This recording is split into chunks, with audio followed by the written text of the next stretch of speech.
नमस्कार। आकाशवाणी से दोपहर समाचार के साथ मैं फरहत नाज।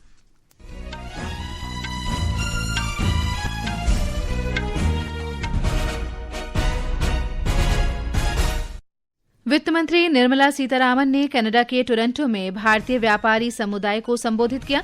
कहा, भारत का परिवर्तन संरचनात्मक है, जो तीव्र शहरीकरण और विश्व स्तरीय डिजिटल बुनियादी ढांचे से प्रेरित है। मुख्यमंत्री रेखा गुप्ता ने लक्ष्मी योजना का शुभारंभ किया।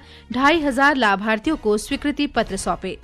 भारतीय चिकित्सा संघ ने देश में H1N1 इन्फ्लुएंजा के प्रसार को लेकर परामर्श जारी किया। कहा, घबराने की जरूरत नहीं, सतर्कता बरतने पर जोर दिया। ओणम का त्योहार पारंपरिक उत्साह के साथ मनाया जा रहा है। पैगंबर हजरत मोहम्मद का जन्मदिन ईद मिलादुन नबी धार्मिक उत्साह के साथ मनाई जा रही है। पूर्वी और उत्तर पूर्वोत्तर राज्यों में अगले 2 दिन तक मूसलाधार बारिश की संभावना। और क्रिकेट में भारत ने कोलंबो टेस्ट मैच में श्रीलंका को फॉलो ऑन खेलने के लिए कहा। अब समाचार विस्तार से। वित्त मंत्री निर्मला सीतारामन ने कहा है कि भारत विश्व में सबसे तेजी से बढ़ती प्रमुख अर्थव्यवस्था है और यहां व्यापक अवसर, निरंतर वृद्धि, युवा आबादी, बढ़ती खपत तथा तेजी से विकसित हो रहे पूंजी बाजारों का अनूठा संयोजन निवेश के मजबूत अवसर प्रदान करता है। कनाडा के टोरंटो में आज भारतीय कारोबारी समुदाय के प्रमुख सदस्यों को संबोधित करते हुए श्रीमती सीतारामन ने ये बात कही। भारत आज दुनिया की सबसे तेजी से बढ़ती प्रमुख अर्थव्यवस्था है। भारत में हो रहा बदलाव केवल आर्थिक विकास तक सीमित नहीं है, बल्कि एक व्यापक और संरचनात्मक परिवर्तन है। तेजी से हो रहा शहरीकरण, बढ़ता मध्यम वर्ग और विश्व स्तरीय डिजिटल बुनियादी ढांचा अर्थव्यवस्था के लगभग हर क्षेत्र में नए अवसर पैदा कर रहे हैं। Across virtually every sector of the economy. वित्त मंत्री ने कहा कि देश के डिजिटल बुनियादी ढांचे ने वित्तीय और वाणिज्यिक सेवाओं तक पहुंच का दायरा बढ़ाया है। भारत कनाडा आर्थिक साझेदारी के बढ़ते महत्व का उल्लेख करते हुए उन्होंने कहा कि कनाडा में भारतीय प्रवासी दोनों देशों के बीच एक रणनीतिक सेतु है। India-Canada bilateral relations have seen Bharat और कनाडा के द्विपक्षीय संबंधों में हाल के समय में उल्लेखनीय बदलाव आया है। इन संबंधों को हमारे साझा लोकतांत्रिक और बहुलतावादी मूल्यों, बढ़ते आर्थिक सहयोग और दोनों देशों के लोगों के बीच संपर्क ने मजबूत किया है। bridge between two vibrant democracies and two innovation-driven economies. Shrimati Sitharaman ने जून 2025 में G7 शिखर सम्मेलन के दौरान प्रधानमंत्री नरेंद्र मोदी और कनाडा के प्रधानमंत्री मार्क कार्नी के बीच द्विपक्षीय संबंधों को नए सिरे से मजबूत करने को लेकर बनी सहमति का उल्लेख करते हुए कहा कि दोनों देशों ने भविष्य केंद्रित रणनीतिक साझेदारी को लेकर अपनी प्रतिबद्धता दोहराई है। श्रीमती सीतारामन 4 दिवसीय यात्रा पर कल टोरंटो पहुंची। वाणिज्य और उद्योग मंत्री पीयूष गोयल ने बताया है कि जापान के शीर्ष कारोबारी और वित्तीय क्षेत्र के प्रमुखों से व्यापार, मोबिलिटी, औद्योगिक, बैंकिंग और बीमा क्षेत्रों में भारत में निवेश बढ़ाने और मौजूद कारोबारी अवसरों के बारे में चर्चा की गई। श्री गोयल ने सोशल मीडिया पोस्ट में बताया कि जापान यात्रा के दौरान भारत की लागत, प्रतिस्पर्धात्मकता का लाभ उठाने और देश की भूमिका को वैश्विक निर्यात केंद्र के रूप में मजबूत करने पर विशेष जोर दिया गया। भारत ने इस बात पर भी जोर दिया है कि संयुक्त राष्ट्र सुरक्षा परिषद की तत्काल प्राथमिकता मौजूदा संघर्षों के मानवीय परिणामों को कम करने के लिए कदम उठाना होना चाहिए। जन संकट, वैश्विक और स्थानीय खाद्य संकटों को कम करने में सुरक्षा परिषद की भूमिका शीर्षक से सुरक्षा परिषद की खुली बहस को संबोधित करते हुए संयुक्त राष्ट्र में भारत के स्थायी प्रतिनिधि पी हरीश ने सुरक्षित, त्वरित और निर्बाध मानवीय सहायता पहुंच के साथ प्रभावी संघर्ष निवारण व्यवस्थाओं के समर्थन का आह्वान किया। खाद्य असुरक्षा सशस्त्र संघर्षों के सबसे गंभीर मानवीय परिणामों में से एक है। आज के संघर्षों का असर केवल युद्ध क्षेत्र तक सीमित नहीं है, बल्कि इसके दूरगामी प्रभाव पूरी दुनिया में देखने को मिल रहे हैं। ऊर्जा बाजारों, उर्वरक आपूर्ति, समुद्री परिवहन, मानवीय सहायता की व्यवस्था और कृषि व्यापार में होने वाले व्यवधानों से स्पष्ट है कि किसी क्षेत्रीय संघर्ष से वैश्विक खाद्य सुरक्षा को खतरा पैदा हो सकता है। ये समाचार हमारी न्यूज ऑन एआईआर ऐप और हमारी वेबसाइट www.newsonair.gov.in पर भी उपलब्ध हैं। दोपहर समाचार में आपका फिर स्वागत है। प्रधानमंत्री नरेंद्र मोदी कल वीडियो कॉन्फ्रेंस के माध्यम से खेलो इंडिया संवाद को संबोधित करेंगे। राष्ट्रीय खेल दिवस 2026 समारोह के अंतर्गत मेरा युवा भारत माय भारत द्वारा आयोजित ये कार्यक्रम देश भर में राज्यों और केंद्र शासित प्रदेशों के प्रत्येक जिले के 2 कॉलेजों में युवाओं की भागीदारी के साथ आयोजित किया जाएगा। ये खेल युवा नेतृत्व, नागरिक जिम्मेदारी, स्वयं सेवा, फिटनेस और राष्ट्र निर्माण को एक साझा मंच प्रदान करेगा। दिल्ली की मुख्यमंत्री रेखा गुप्ता ने कहा है कि देश की प्रगति के लिए महिलाओं का सशक्तिकरण आवश्यक है। नई दिल्ली में दिल्ली लक्ष्मी योजना के स्वीकृति पत्र सौंपते हुए श्रीमती गुप्ता ने कहा कि योजना के शुभारंभ के बाद से 9,22,000 से अधिक महिलाओं ने इसके लिए पंजीकरण कराया है। 1 अगस्त से लेकर के आज तक 9,22,000 बहनों ने इस योजना में अपना नाम रजिस्टर किया। इस दिल्ली लक्ष्मी योजना में पहली 2,500 बहनों को हमने अप्रूवल सर्टिफिकेट सौंपा है, क्योंकि ये पहली 2,500 बहनें हैं जिन्हें इस योजना का लाभ मिलने जा रहा है। श्रीमती गुप्ता ने कहा कि ये वित्तीय सहायता महिलाओं को बच्चों की देखभाल और शिक्षा, घरेलू आवश्यकताओं और आजीविका तथा व्यावसायिक गतिविधियों में सहायता जैसी महत्वपूर्ण जरूरतों को पूरा करने में मदद कर सकती है। भारतीय चिकित्सा संघ IMA ने इन्फ्लुएंजा A के बढ़ते मामलों के मद्देनजर लोगों से सतर्क रहने का आग्रह किया है। IMA H1N1 का कहना है कि अधिकतर संक्रमण हल्के होते हैं और अपने आप ठीक हो जाते हैं, इसीलिए घबराने की कोई बात नहीं है। IMA ने लोगों को फ्लू के लक्षणों के लिए डॉक्टर की पर्ची के बिना एंटीबायोटिक्स न लेने की सलाह दी है। IMA ने विशेष रूप से एजिथ्रोमाइसिन, एमिक्सिलिन, क्लूवेंटनेट और सेफिक्साइमम जैसी एंटीबायोटिक्स नहीं लेने की चेतावनी दी है। IMA ने बताया है कि H1N1 में आमतौर पर अचानक तेज बुखार और ठंड लगना, लगातार सूखी खांसी, गले में खराश, मांसपेशियों में तेज दर्द और थकान जैसे लक्षण दिखाई देते हैं। अन्य लक्षणों में सिर दर्द, नाक बहना या बंद होना, मतली, उल्टी और दस्त शामिल हो सकते हैं।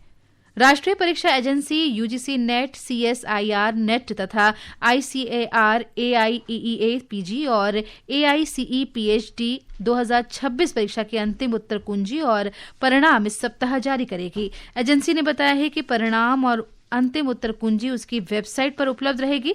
राष्ट्रीय परीक्षा एजेंसी ने केवल आधिकारिक जानकारी पर ही भरोसा करने को कहा है।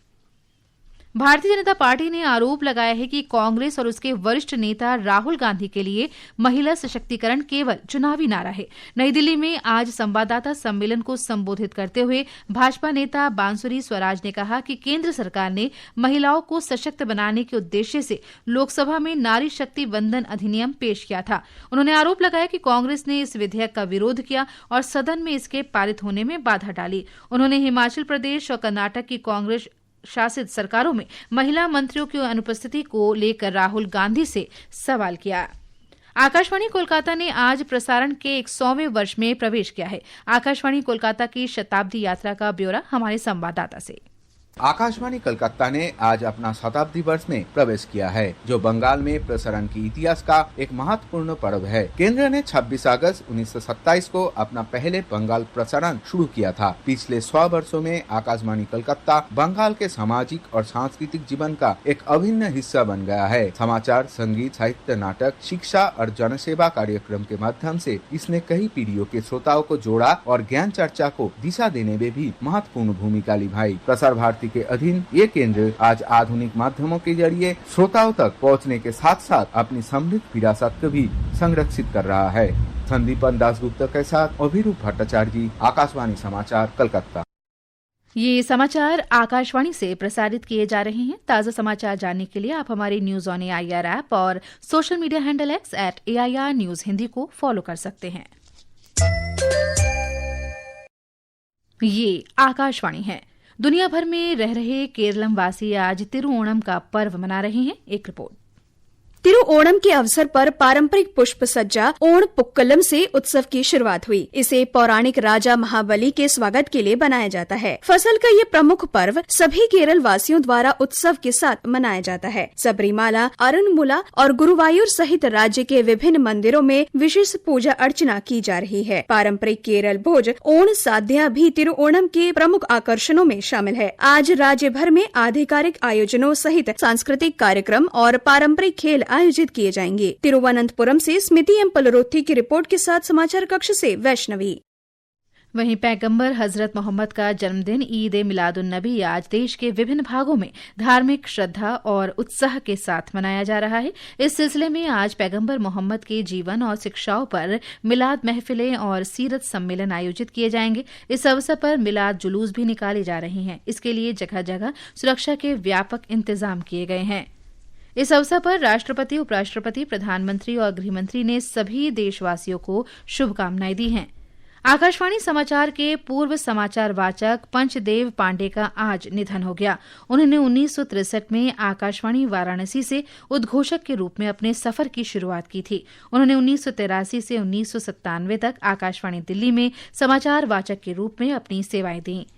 मौसम विभाग ने कहा है कि अगले 2 दिन के दौरान बिहार, छत्तीसगढ़, पूर्वी उत्तर प्रदेश, झारखंड, मध्य प्रदेश, उड़ीसा, पश्चिम बंगाल के तराई वाले क्षेत्र, सिक्किम और पूर्वोत्तर राज्यों में तेज बारिश का अनुमान है।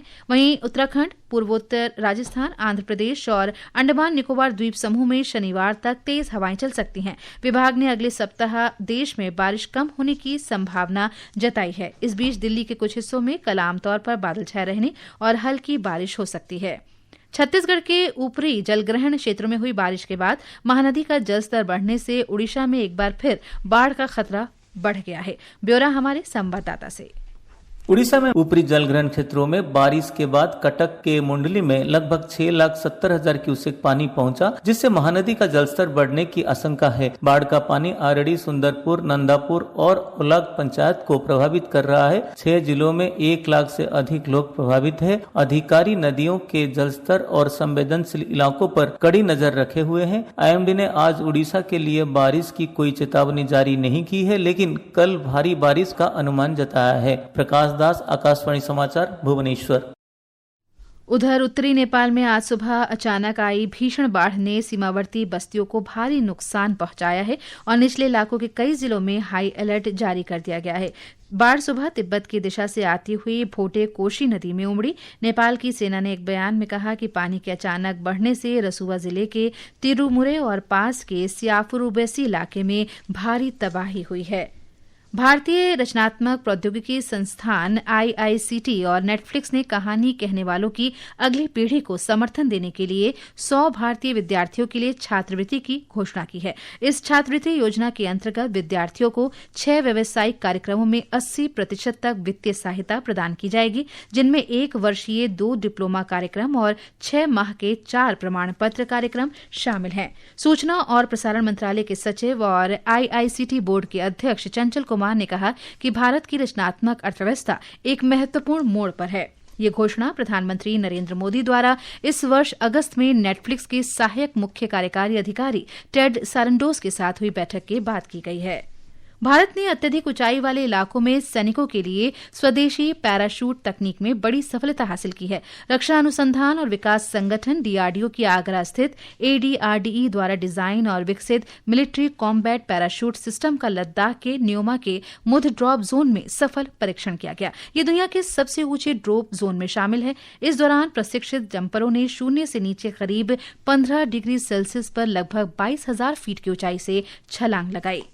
कोलंबो क्रिकेट टेस्ट मैच में भारत और श्रीलंका के बीच दूसरे और अंतिम मुकाबले के चौथे दिन का खेल जारी है। फॉलो ऑन मिलने के बाद श्रीलंका ने दूसरी पारी में ताजा समाचार मिलने तक 3 विकेट पर 185 रन बना लिए हैं। इससे पहले श्रीलंका की टीम पहली पारी में आज 290 रन पर सिमट गई। इससे पहले भारत ने पहली पारी 503 बनाकर घोषित की थी। और अब अंत में मुख्य समाचार एक बार फिर। वित्त मंत्री निर्मला सीतारामन ने कनाडा के टोरंटो में भारतीय व्यापारी समुदाय को संबोधित किया। कहा, भारत का परिवर्तन संरचनात्मक है, जो तीव्र शहरीकरण और विश्व स्तरीय डिजिटल बुनियादी ढांचे से प्रेरित है। मुख्यमंत्री रेखा गुप्ता ने लक्ष्मी योजना का शुभारंभ किया। 2,500 लाभार्थियों को स्वीकृति पत्र सौंपे। भारतीय चिकित्सा संघ ने देश में H1N1 इन्फ्लुएंजा के प्रसार को लेकर परामर्श जारी किया। कहा, घबराने की जरूरत नहीं, सतर्कता बरतने पर दिया जोर। ओणम का त्योहार पारंपरिक उत्साह के साथ मनाया जा रहा है और पैगंबर हजरत मोहम्मद का जन्मदिन ईद मिलादुन नबी धार्मिक उत्साह के साथ मनाया जा रहा है। देश के पूर्वी और पूर्वोत्तर राज्यों में अगले 2 दिन तक मूसलाधार बारिश की संभावना। और क्रिकेट में भारत ने कोलंबो टेस्ट मैच में श्रीलंका को फॉलो ऑन खेलने के लिए कहा। इसके साथ ही दोपहर समाचार का ये अंक समाप्त हुआ। नमस्कार।